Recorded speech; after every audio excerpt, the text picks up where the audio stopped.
তোমাকে ভুলতে না পারাটা এটা আমার একটা ব্যর্থতা, যে ব্যর্থতা আমি কখনো কাউকে বলে বোঝাইতে পারবো না।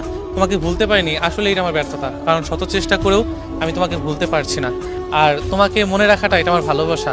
আমি শত চেষ্টা করেও ভোলার চেষ্টা করি, তবুও তোমাকে আমি ভুলতে পারি না। এটা আমি ভালো, এটা আমি মনে করি এটা আমার ভালোবাসা। কোনো একটা দিন আমি আমি বিশ্বাস করো, যে মানুষটা ঠকে যায় না সেই মানুষটা এটা বিশ্বাস করে কোনো একটা দিন গোপনে নয়তো হয়তো প্রকাশে তোমাকে বলতেই হবে কোনো একটা মানুষ আমাকে অসম্ভব ভালোবেসেছিল।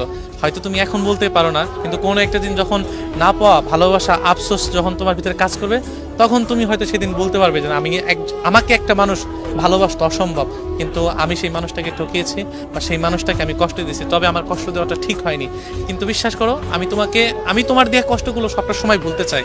বা যাদেরকে এই মানুষগুলা কষ্ট দেয়, প্রত্যেকটা মানুষই চায় যে ভালোবাসা মানুষের দেওয়া কষ্টগুলো ভুলে যাক। তবে এটা আসলে কি জানো, ব্যর্থতা, যে ভুলতে পারে না। ওই যে ভালোবাসার কারণে তাকে